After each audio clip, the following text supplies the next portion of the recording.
Merci, sénateur. Bernie Moreno et Ashley Moody. Je suis sûr que ce n'est pas votre première participation à un événement juif. Et je dis cela aussi à nos amis, les représentants du Congrès qui sont ici. Vous remarquerez qu'ils sont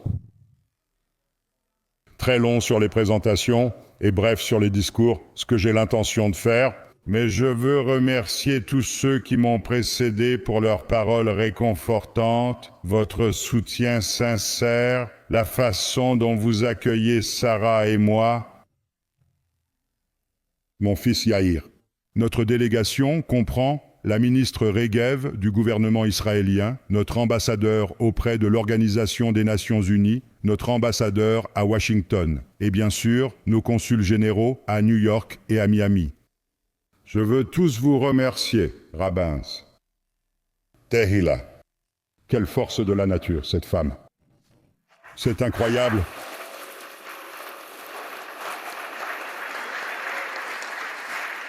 Ses parents, Shana, c'est de là qu'elle tient ça. Et Simon, ça aussi. Nos merveilleux amis.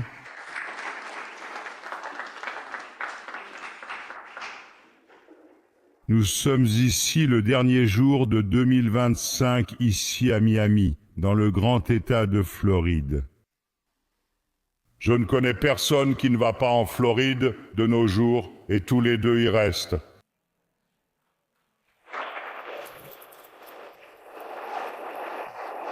C'est un plaisir d'être parmi des Juifs fiers et des amis non-juifs fiers du peuple juif et de l'État d'Israël qui comprennent cela. L'unité, la force et la détermination sont les gardiens et les garants de notre avenir. L'unité, la force et la détermination, c'est cela qui fait la différence. Maintenant, nous l'étions. La tragédie de l'histoire de notre peuple, c'est qu'ayant été exilés de notre terre, nous avons perdu la force, l'unité et la détermination. Et les conséquences ont été horribles, plus que pour tout autre peuple dans l'histoire.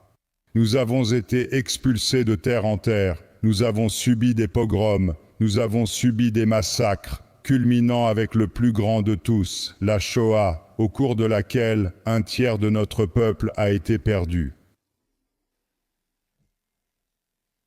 Dehors, ici, nous avons eu un rassemblement, une réception, et un homme est venu vers moi. Il a 101 ans. Il s'appelle Jake Wachsal. Jake, lève-toi, lève-toi, lève-toi, Jake.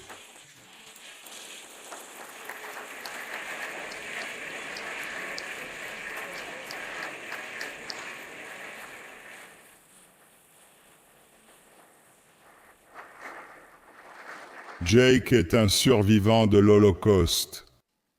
Il a échappé au camp de la mort. Et je lui ai serré la main, et je lui ai dit, et je vous le dis, je le dis au monde entier, plus jamais ça, plus jamais ça. Jamais.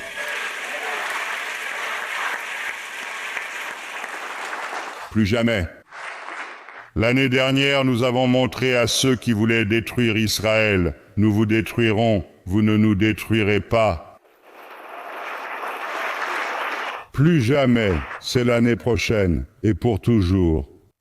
Parce que nous avons changé l'histoire juive. Avec l'établissement de l'État juif souverain et de l'armée juive souveraine dans nos forces de défense, nous sommes capables de faire quelque chose que les Juifs, pendant des siècles dans la diaspora, ne pouvaient pas faire. Nous avons été diffamés par d'horribles mensonges, d'horribles mensonges. Nous empoisonnons les puits, nous massacrons des enfants chrétiens pour utiliser leur sang afin de préparer des matzot pour Pessah. Nous portions des vermines et ces diffamations précédaient toujours l'attaque physique. Nous ne pouvions nous défendre ni contre la première, ni contre la seconde. Mais avec la création de l'État d'Israël, une chose a changé. Nous avons la capacité de repousser ceux qui veulent tout tuer. Nous faisons cela et nous l'avons démontré. Nous avons restauré la capacité du peuple juif à se défendre par lui-même. Nous pouvions le faire avec notre propre force indépendante. Cela ne veut pas dire que nous avons arrêté les calomnies, elles continuent toujours, mais nous avons la capacité de nous assurer qu'elles n'aboutissent pas. Nous pouvons le faire parce que nous avons des soldats incroyablement courageux comme Rodik Vili, un héros d'Israël, un héros d'Israël. Ronnie est venu au front le 7 octobre, il est venu au front avec un bras cassé. Puis il a été touché par 2 balles. Et il a tué 14 terroristes avant de manquer de munitions, puis ils l'ont tué et ont emporté son corps à Gaza. Et je vous le dis, Talik Kenitzik, ses parents bien-aimés, ses sœurs qui sont ici et son frère, nous le ramènerons. Nous y travaillons en ce moment, il reviendra. Le premier à entrer, le dernier à sortir, mais il vous reviendra et il nous reviendra.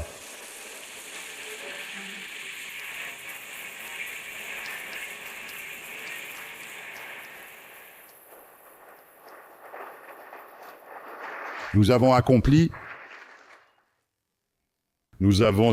cela après la pire attaque contre le peuple juif depuis la Shoah, alors que tout le monde pensait qu'Israël était condamné. On disait qu'Israël était en déclin, que c'était la fin, et qu'il ne survivrait peut-être pas. Le 2e jour de la guerre, j'ai dit, nous allons changer le visage du Moyen-Orient, et avec nos soldats incroyablement courageux, avec notre peuple incroyablement résistant, les citoyens d'Israël. Trump m'a demandé, comment fais-tu? Comment font-ils? Comment supportent-ils cela? Comment font-ils? Comment font-ils? Et j'ai dit, eh bien vous voyez, je ne pouvais pas citer directement un grand chanteur en Israël, je vais le dire en hébreu. Tu le sais. C'est l'esprit de nos ancêtres, c'est l'esprit des héros d'Israël. C'est l'esprit des Maccabées qui a été réincarné dans l'État moderne d'Israël. Le courage de nos soldats, la position résolue de notre peuple, et les décisions justes que nous avons prises au sein du gouvernement. Cela a changé le visage de la bataille et a changé le visage du Moyen-Orient.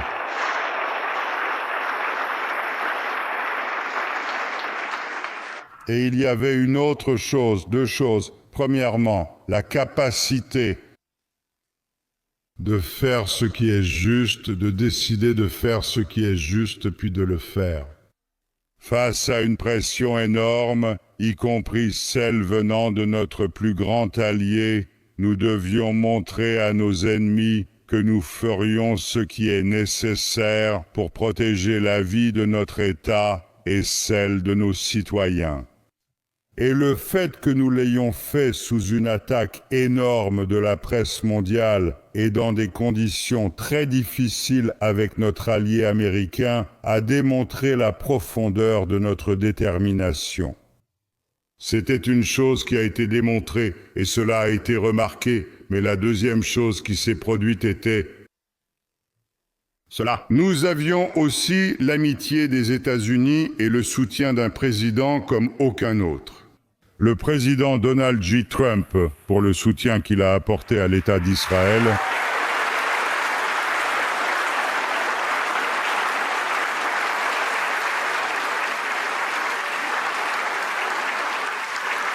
Maintenant, attention. J'ai apprécié le fait qu'au début de la guerre, le président Biden soit venu en Israël. J'ai apprécié le fait qu'il nous ait aidés au début. Mais le président Trump a été inébranlable, constant, il n'a jamais hésité, y compris lors des réunions que nous venons d'avoir à Mar-a-Lago. C'est vraiment un endroit incroyable, je peux vous le dire. Je veux dire, il y fait meilleur qu'à Washington et il y a quelques autres avantages. Mais le président reste le même, avec ses tripes, son cœur. On ne dit pas Dieu, on dit ses kish-kish, vous savez, son soutien instinctif à l'État d'Israël, sa compréhension de ce qui est juste, de ce qui est équitable. Ça a toujours été là depuis le premier jour et nous avons montré ce qui se passe quand le président des États-Unis et le premier ministre d'Israël sont parfaitement alignés. Des choses merveilleuses, des choses extraordinaires peuvent arriver. Elles sont arrivées et elles arriveront.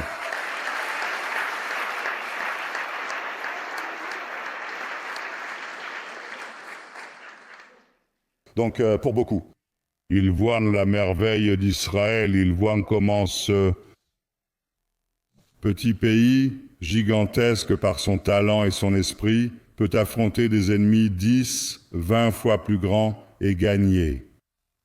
Vous pouvez voir que notre économie, après 2 ans de guerre, a été classée parmi les 3 meilleures économies de la planète. C'est parce que je suis fier d'avoir mené une révolution du marché libre. Cela a libéré les talents crédibles et le génie ancré dans notre peuple, dans nos citoyens. Cela s'est manifesté publiquement. Et je dois vous dire qu'Israël est sorti de cette guerre plus fort que jamais, militairement plus fort que jamais, économiquement fort. Que signifie fort ? Nous avons signé un accord gazier de 37 milliards et acquis Nvidia, c'est impressionnant. Nvidia, tu sais, Nvidia, petite entreprise, 4000 milliards, tu sais. Ils ont décidé de faire un investissement massif en Israël et nous l'accueillons avec plaisir et tous les indicateurs économiques sont incroyables. Israël est un pays très fort et cela est de bon augure pour l'avenir. Parce que vous faites des alliances avec les forts, vous faites la paix avec les forts. Et nous avons ouvert des opportunités de paix qui n'ont jamais existé auparavant. Lors du premier mandat du président Trump, nous avons réalisé les accords d'Abraham, qui ont permis de conclure 4 accords de paix historiques avec 4 États arabes, et nous sommes déterminés à en faire davantage. Mais la seule chose qui décide de tout cela, c'est notre force. C'est la paix par la force, c'est la prospérité par la force, c'est l'espoir par la force, et nous sommes un peuple très fort. Mais il est vrai que nous avons un 8e front, et ce 8e front, c'est la montée de l'antisémitisme dans le monde entier, et l'immense bataille que nous menons pour la vérité. Et si je peux vous laisser quelque chose aujourd'hui, c'est ceci. De la même manière que nous menons la bataille physique sur les champs de bataille et que nous gagnons, nous devons aussi mener la bataille pour la vérité. Nous devons aussi nous opposer au fléau de l'antisémitisme qui met en danger non seulement nous, mais toute société. C'est une infection, ça commence avec les Juifs, ça ne s'arrête jamais avec les Juifs. Il faut l'éradiquer dès le début. Et cela exige le courage des hommes d'État, des représentants publics et des citoyens. Je vous le dis, membres de la communauté juive des États-Unis, la dernière chose à faire face aux attaques antisémites, lorsqu'ils vous attaquent, la dernière chose à faire est de baisser la tête et de chercher à vous cacher. Ce n'est pas ce que vous devez faire. Vous devez vous lever et vous faire entendre. Vous devez riposter. Vous devez prendre la parole. Vous devez attaquer vos agresseurs. Vous devez délégitimer ceux qui cherchent à vous délégitimer. C'est ce que vous devez faire. Et j'ai un secret à vous révéler. Personne ne se battra pour vous, plus que vous ne vous battrez pour vous-même. Voilà ce qui se passe quand Israël se bat pour lui-même. De nombreux gouvernements dans le monde viennent vers nous quand Israël est fort. D'autres souhaitent nous rejoindre. Levez-vous, exprimez-vous et constatez la différence. N'ayez pas peur, ne soyez pas lâches, ne baissez pas la tête. Et au jeune étudiant universitaire qui m'a posé la question tout à l'heure, 17 ans, il m'a demandé quoi faire. Exprimez-vous, levez-vous, ripostez, c'est ça l'important. Ça s'appelle lutter, lutter, lutter. Et alors nous allons gagner, gagner, gagner avec l'aide de Dieu, Shana Touba. À vous tous, l'année prochaine à Jérusalem. C'est tout pour aujourd'hui. Merci.